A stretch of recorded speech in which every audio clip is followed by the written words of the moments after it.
Past 8, we are turning our attention to Gaelic games because there's a couple of interesting things we want to get stuck into when it comes to the GPA situation. At the moment, we want to chat through the picture in Ulster, but we want to start with some of the big scorers, some of the big sharpshooters in this year's National League. Delighted to welcome Cahair O'Kane of the Irish News to the show. Cahair, good morning to you. Morning, Owen. How are you? Yeah, very well. So you've written a really good piece about David Clifford, but I actually want to start with somebody else here. In The Independent today, Conor McKeown has kind of collated the race for the Golden Boot in the Alliance League, and the long story short is that the race is over. Sam Mulroy is top of the standings here. His percentage is absolutely ridiculous, 59% of loud scoring total in the league so far. He's top. Keith Byrne of Leitrim is in second, and Sean Quigley of Fermanagh in third. So Sam Mulroy's got 344 so far. Byrne has got 142 and Sean Quigley has got 429. Is it just me, or are we starting to appreciate these non-Division 1 performances a little bit more, that we're slowly edging ourselves towards a world in which statistics are more appreciated in Gaelic games, and we're starting to see these stand-up performers just that tad more? Possibly are, yeah. It certainly does the like of Sam Mulroy no harm. His profile has sort of skyrocketed over the last few months. I actually remember the first time I saw him in the flesh against Down up in Uri about 4 years ago on the last day of the season, and thought there's definitely something about this man. But you sort of didn't hear that much about him in between times. He's getting his profile now. It's partly probably, the style of the game at the minute as well, and that forwards are getting that wee bit more freedom again. There's a wee bit more kicking, there's a wee bit more expansive football, and it's leading maybe to sort of the talismanic forwards that we might have once known, that maybe it got shut down for a few years as well. That's not doing any harm, but that, you have to give those fellas credit. You mentioned Sean Quigley there as well. Watch Sean Quigley against Laois 2-3 weeks ago, and just an absolutely majestic performance from Sean Quigley. He's in the shape of his life, he's in the form of his life. I think he is second top scorer in the country from play at the minute, behind Clifford, which is, it tells you a lot, because I suppose Sean would have been renowned as a really, really good free taker, and teams mightn't have felt he got that much from play a lot of the time, but he's probably bucked that trend a wee bit for himself. And it's, to have a list where Sam Mulroy, Keith Byrne and Sean Quigley are at the top of it is great for that level of football. People will write it off and say, well, look, they're playing against Division 3 defences or Division 2 defences, but they're playing in Division 2 and Division 3 teams and Division 4 in Keith Byrne's case. So, you have to give them the utmost credit for it. Absolutely. Quigley obviously should have one more point as well, which is the statistic there. It just very quickly before we move on to Clifford, you've obviously seen Mulroy play. I haven't seen him play in the flesh at all. My entire diet of Sam Mulroy is very short clips at the end of the Sunday night highlights and just seeing the scores. So what sort of player is he when he's not kicking points? Where is his best position? Well, yeah, he's very much an inside forward. Looking at him, I remember being struck by how good a ball winner he was that day. That's come back, must be 4 or 5 years now. So that really stood out that day. I suppose Louth played some lovely football that day and beat down a big shock up in Uri, and Mulroy stood out a mile. But he's just a pure finisher. Obviously he's worked very hard on it. And the tallies that he's racking up are by any standards ridiculous. Hitting 1-8, 1-9, 110 in games, and a lot of it from play. And I know opposition teams are just having absolute nightmares about him. And better teams, if he was playing up the grades, better teams would be having nightmares about him too, because he's obviously well capable. And obviously a huge swathe of that has come from dead balls this year. 35 frees, 4 45s, kind of a Cillian O'Connor-esque tint to those statistics. The opposite then is what we say about David Clifford, right? That we've obviously marvelled at some of the stuff that he's shown already in his career, but it is his statistical brilliance when you consider that he's not the main free taker for his county. I think that's a big part of it for David Clifford, as to whether he goes on to break scoring records or not, which he might not do, because he's not barring anything, really, really left-sided. Sean O'Shea tends to kick most of them, so it takes that away from him, and you're comparing him to the likes of Cillian O'Connor, who was 70% frees and 30% from play. And when you look at David Clifford, it's exactly the opposite. It's 30% frees and 70% from play in across his whole Kerry career. He actually break it down in the championship. He's down to 25% from frees, 75% from play, and 677 in championship football. He's just hitting above Gooch's average. At the minute, he's about 4.5 points a game. Gooch was 4.1 through his career. So, he's on course, I say, to be. But it's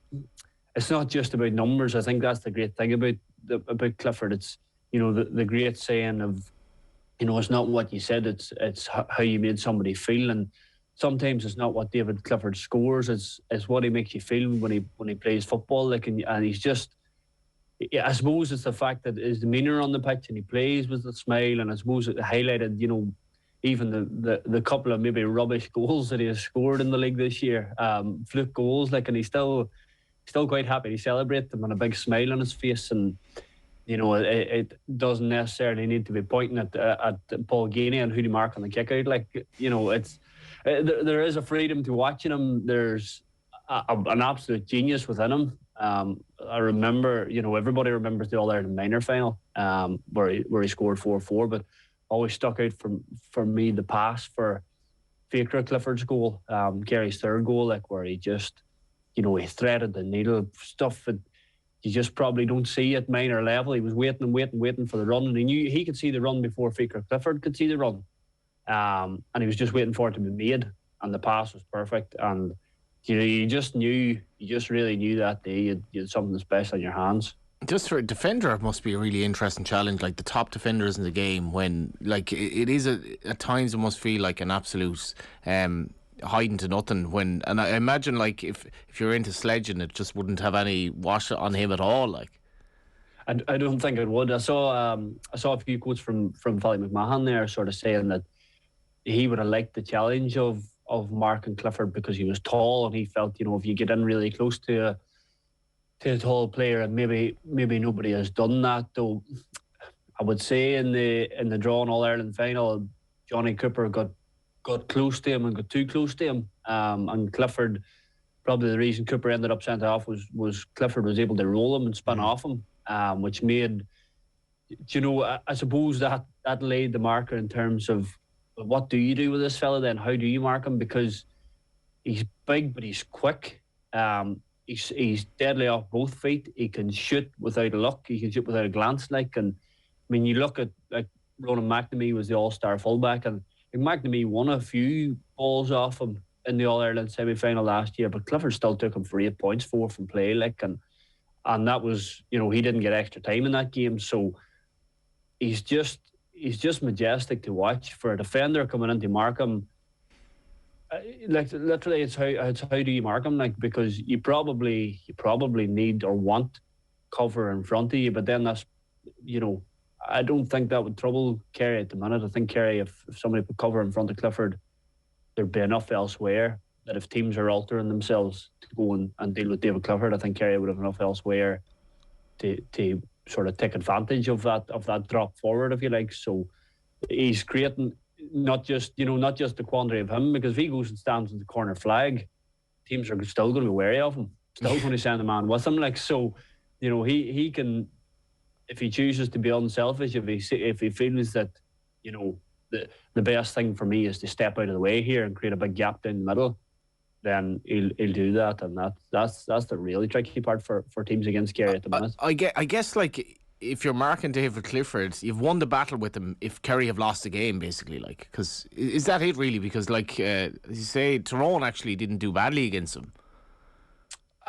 It's hard, I suppose. They didn't do badly, but I think most people would feel that Clifford won the battle against McNamee, and had Clifford stayed on for extra time, that Kerry would maybe have won the game, because it was a massive loss. As to be fair, I thought not having Dermot O'Connor and Dara Moynihan fit from the start that day were properly fit. Were big bonuses for Tyrone, if you like, that afternoon as well. But if you stop Clifford, you stop Kerry.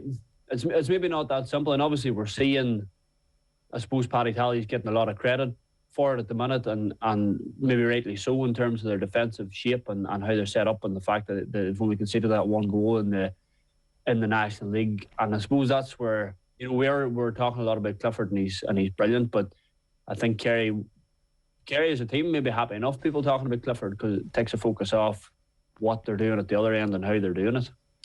It's interesting as well, the knock-on impact that having a player like that has on your team selection elsewhere in the forwards. So they obviously have like two generational talents in the forwards when it comes to scoring forwards, at least. The question I've often had then is, do you compound that on an opposition backline and say, well, if your third best forward is Paul Ganey and your fourth best forward is Killian Spillane, then all of a sudden your fourth worst marker is on Killian Spillane, and that's a very, very tough day at the office? Or do you actually say, well, listen, we've got to make sure that a good swathe of our forwards are actually just water carriers to help our defence, because don't worry about the lads up front, we have 2 or 3 scorers and that's all we need. It feels that sometimes has been a balance for Kerry over the last little while, and they've definitely leaned towards having a few more water carriers in that half forward line in particular recently. They probably did under Peter Keane, to be fair. They probably always, I mean, I've always liked Darragh Moynihan at 10 for them. I think he sort of, he nearly fulfills both a wee bit. He can absolutely take a score, but he'll work like a dog too. And he has been the perfect number 10 for them for me over the last wee while. But have they always got it right? Kind of supplementing the defence? Probably not. They probably got it right to a point in the draw in All-Ireland final against Dublin. But you go back and look at that day, like Kerry didn't play like Kerry that afternoon. It was very, very, you know, if it had been Tyrone, if they'd been wearing Tyrone jerseys, we'd have been talking about how defensive they were. It was everybody behind the ball. I can remember, I think it was the last score of the first half, Paul Ganey took, he picked the ball up inside his own half, and he was by far the furthest man forward. And Dublin were retreating, and they ended up backed off so far that Ganey was able to kick the score himself. But it was very much a counter-punching strategy in that big game. They haven't always gone for that. They didn't go for it against Tyrone last year. I don't see them going for it under Jack O'Connor the same way. I think it's going to be a more front foot approach. That's what we're seeing. But they're also probably getting things right. And one of the biggest things for me is that, you know, Jason Foley's getting a fair bit of credit at the minute, and rightly so.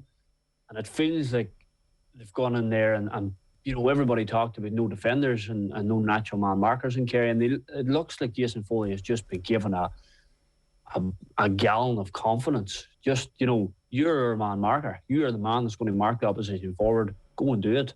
And obviously the help of Ty Morley in front of him is making things a wee bit easier. But, you know, it just looks like they've been given the confidence and assurance in their own abilities in defence as well to maybe be better than they were talked down to be.